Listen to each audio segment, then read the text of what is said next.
Hello dear students, myself Dr. Yuhit Gupta. Today in this video we will discuss our another topic which is known as a transistor. अब देखो transistor का basic meaning क्या होता है. Transistor means it is basically made up of two words which means that is a trans and resistor.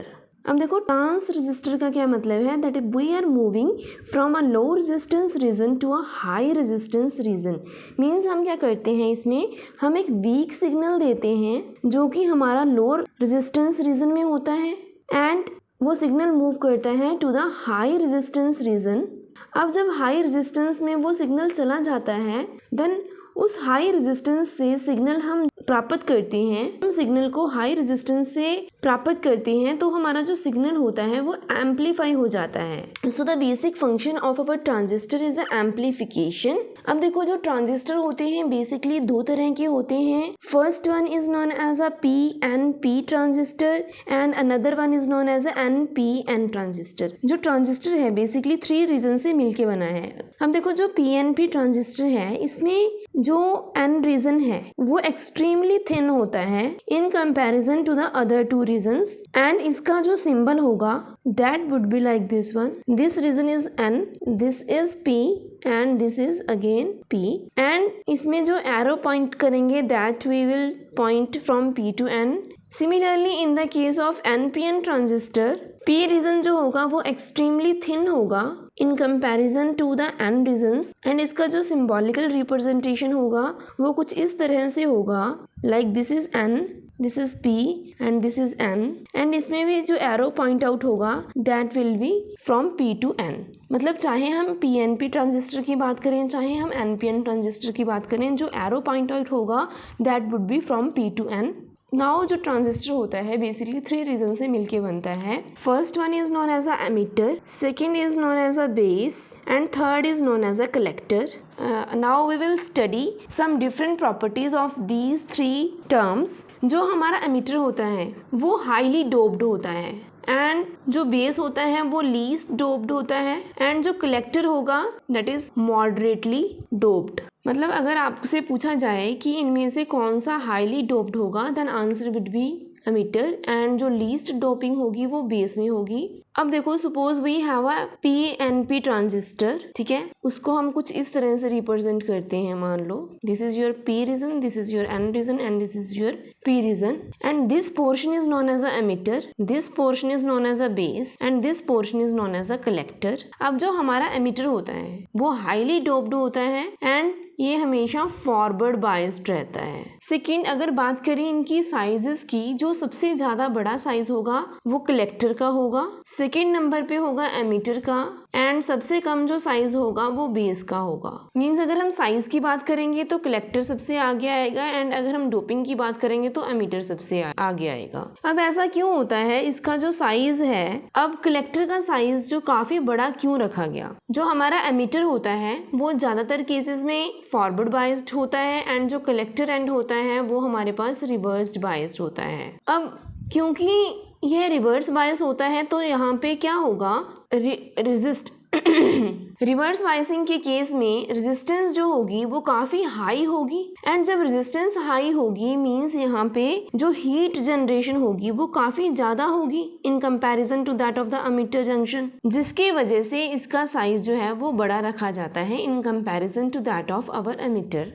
Now the function of emitter is to emit the charge carriers. मतलब जो हमारा emitter होगा वो हमारे charge carriers को emit करता है and जो हमारा कलेक्टर होता है it collects the charge carriers. Now let us discuss कि इसकी जो फंक्शनिंग होती है कैसे होती है in the case of PNP transistor. तो इसका हम अब ब्रॉड व्यू समझने वाले हैं. Now we will understand its broad view कि पीएनपी जो ट्रांजिस्टर है वो किस तरह से काम करता है. तो सबसे पहले हम पीएनपी को थोड़ा ओपन करके लिखेंगे कुछ इस तरह से. This is p region, this is n region and this is p region. हमने बोला था कि जो हमारा बेस होगा वो एक्सट्रीमली थिन होगा then that of our emitter and collector junction. तो इसे हम एमिटर बोल देते हैं, इसे हम बेस बोल देते हैं, इसे हम कलेक्टर बोल देते हैं.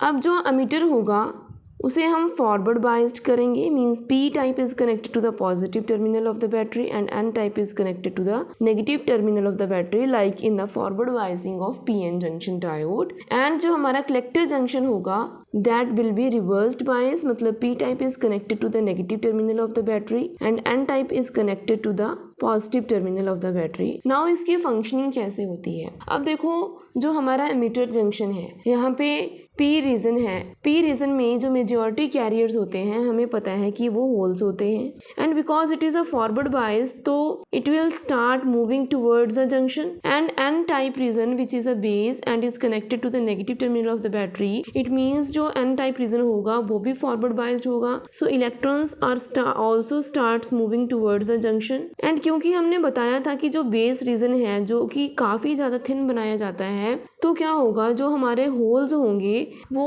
इस इलेक्ट्रॉन्स के साथ कंबाइन करना स्टार्ट कर देंगे।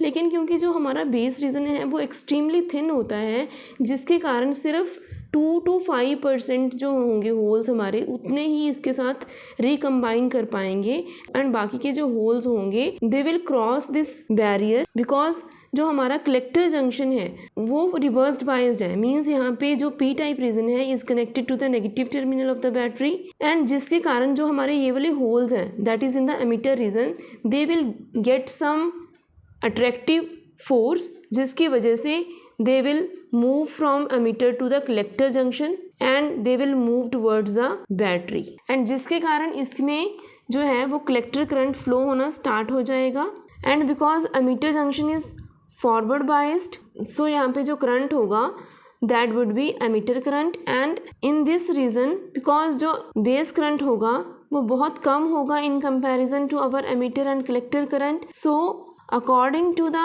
vector law of current addition, so emitter current will be the combination of base current and that of our collector current। अब जो हमारा collector current होगा वो emitter current से कुछ कम होगा because at the emitter base junction जो 2 to 5% हमारे holes हैं they will combine at the junction, जिसकी वजह से जो collector current है वो कुछ कम होता है than that of our emitter current। Now let us understand कि एनपीएन ट्रांजिस्टर कैसे काम करता है। अब देखो जो हमारा एनपीएन ट्रांजिस्टर होगा इसमें n region is known as a emitter region, p region is known as a base region and this n region is known as a collector region. हमने बोला था कि एमिटर को हम हमेशा क्या करेंगे फॉरवर्ड बायस्ड करेंगे, so n type is connected to the negative terminal of the battery and p type is connected to the positive terminal of the battery and the collector junction will always be reversed bias, so n type is connected to the positive terminal of the battery and जो p region होगा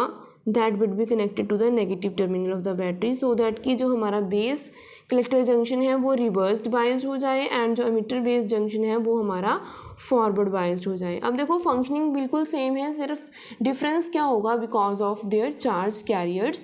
अब देखो N type reason में जो majority charge carriers होते हैं वो हमारे इलेक्ट्रॉन्स होते हैं एंड बिकॉज ये फॉरवर्ड बायस्ड है जिसके कारण जो इलेक्ट्रॉन्स हैं they will start moving towards the junction and जो हमारे होल्स होंगे ना they will also start moving towards the junction because जो हमारा बेस है वो भी विद रिस्पेक्ट टू अमीटर वो फॉरवर्ड बायस्ड है एंड जिसके कारण यहाँ पे इलेक्ट्रॉन एंड होल का रिकॉम्बिनेशन होना स्टार्ट हो जाएगा। बट अगेन जो हमारा बेस रीजन है वो काफ़ी थिन है in comparison to our emitter region, जिसके कारण इलेक्ट्रॉन जो होल्स का रिकॉम्बिनेशन होगा वो 2 to 5% इलेक्ट्रॉन्स ही इसके साथ जो है वो कंबाइन कर पाएंगे एंड बाकी के जो इलेक्ट्रॉन्स हैं they will get some attractive force due to the positive terminal of the battery which is connected on the collector junction. तो इलेक्ट्रॉन जो है मूव करना स्टार्ट कर जाएंगे that is towards the collector junction and they will move towards the battery and it will generate the collector current similar to that of our PNP transistor। अब जो electron is known as a emitter current, again this is known as a base current। अब जो collector current होगा that will be less than that of our emitter current because जो कुछ electrons थे जो combine कर रहे थे with the base वो यहाँ पे कंबाइन होने के बाद यहाँ पे उनकी जो संख्या है वो कम रह जाती है। So the total emitter current will be the combination of base current and that of our collector current। So this was all about the NPN and PNP transistor कि उसका जो उसके अंदर जो functioning होती है वो किस तरह से हो रही है।